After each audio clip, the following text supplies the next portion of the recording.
यदि आपको किसी भी चीज़ के लिए इंतज़ार करने के लिए बोला जाए तो आप कब तक इंतज़ार करेंगे? 2 महीना, 4 महीना, 6 महीना या 1 साल?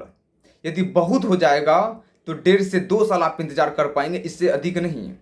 यदि आपको ये बोल दिया जाए कि आपको 7 वर्ष इंतज़ार करना पड़ेगा, तो मुझे नहीं लगता कि कोई व्यक्ति अपनी हाथ खड़ा करेंगे कि मैं 7 वर्ष इंतज़ार करने के लिए तैयार हूँ। लेकिन ये सत्य है, ये दर्द पूरी तरह सत्य है। ये दर्द बिहार के उन युवाओं की है जो पिछले 7 वर्ष से एक नौकरी के लिए इंतजार कर रहे हैं।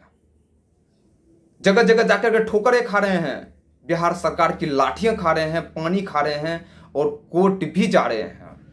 लेकिन इसके बावजूद भी बिहार सरकार की आंखें नहीं खुल रही है उन युवाओं के ऊपर जिन्होंने 7 वर्ष से इंतजार कर रहा है इस नौकरी के लिए।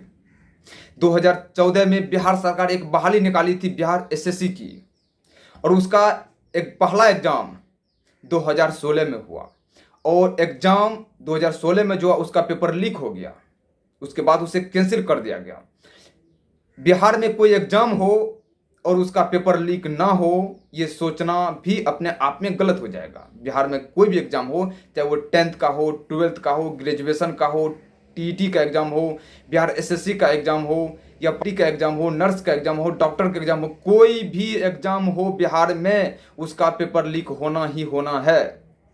ऐसा नहीं है कि वो पेपर लीक गलती से होती है, बशर्ते वो पेपर लीक करवाई जाती है नेताओं द्वारा, मंत्रियों द्वारा और शीर्ष पदाधिकारियों के द्वारा, ताकि उन्हें अपने व्यक्ति को वहां भरना होता है, चाहे वो किसी भी विभाग का हो। तो पहला एग्जाम 2016 में हुआ, उसे कैंसिल कर दिया गया। फिर उसी का एग्जाम 2018 में लिया गया, 4 साल बाद। और जब 2018 में एग्जाम हुआ, उसका रिजल्ट 2020 में यानी 6 साल बाद दिया गया।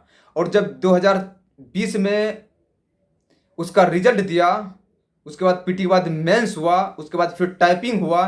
टाइपिंग में जो पास नहीं भी किया, ऐसे 1218 विद्यार्थी हैं जिनको जबरदस्ती उसमें शामिल करने का कोशिश कर रहे हैं, यानी चोर दरवाजे से।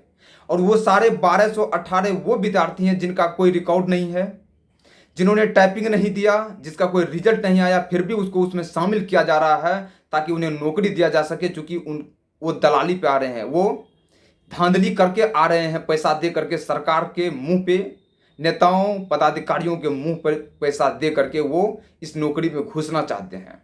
उसी के विरोध में आज पूरे बिहार के युवा, सभी जिले के युवा पटना आकर के अपनी आवाज उठा रहे हैं ताकि बिहार सरकार के कान तक ये आवाज पहुंच सके और उन्हें जल्द से जल्द ज्वाइनिंग करवा सके। जरा आप उन युवाओं के दर्द को समझिए। 7 वर्ष कैसे कोई इंतजार कर सकता है? जब बिहार में कोई एक चुनाव होता है, वो समय पर होता है, या किसी भी परिस्थिति महामारी के कारण आप 2-4 महीना आगे करके ले सकते हैं, तो बिहार के युवाओं की जब नौकरी की बात होती है, कोई जब रोजगार की बात होती है, ज्वाइनिंग की बात होती है, तो आप उसको समय पे क्यों नहीं करवाते हैं? या फिर आपको करवाने की इच्छा नहीं है, आपकी मंशा नहीं है कि राज्य के युवाओं को रोजगार दिया जाए समय पे। और जिन्हें आप रोजगार देते भी हैं किसी प्रकार से, उन्हें पैसा नहीं देते, सैलरी आप नहीं देते हैं। और जब अपनी तनख्वाह, अपनी सैलरी के लिए आपके पास आकर के आवाज उठाती है, तो आप उन पर लाठियां चलाते हैं, चाहे वो टीचर हो या नर्सेज हो, आप उन पर लाठियां चलाते हैं। क्या इसी दिन के लिए आपको राज्य की जनता चुनती है? जरा उन बूढ़े माँ बाप के दर्द को समझिए नीतीश जी, जो 7 वर्ष से इंतजार कर रहे, उनके बेटे, उनके बच्चे को अब नौकरी मिलेगी, तब नौकरी मिलेगी। उनकी एज, उन युवाओं की एज 35 साल 40 साल होने चला है, उन्हें अभी तक कोई रोजगार नहीं मिला है। हर दिन वो इसी इंतजार में है कि आप उनका ज्वाइनिंग करवाएंगे, लेकिन आप 7 वर्ष से ज्वाइनिंग नहीं करवा रहे हैं।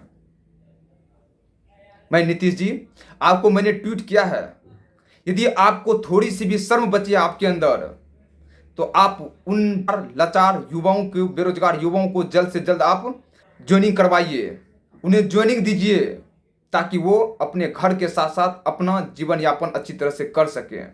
अगर आप में इंसानियत नहीं बची है, फिर उसका कोई बात नहीं, तो फिर युवा जग करके आपको सत्ता से खींच करके बाहर भी कर सकते हैं, क्योंकि राज्य की युवा त्राहिमाम हो चुकी है हर प्रकार से, अब आपको बकसने वाली नहीं है। और मैं बिहार राज्य के सभी युवाओं से निवेदन करना चाहता हूं कि आप अपनी आवाज बुलंद तरीके से उठाइए और इस वीडियो को ज़्यादा से ज़्यादा फैलाइए ताकि मैं फिर आपकी आवाज़ उठा सकूं आपके हित के लिए।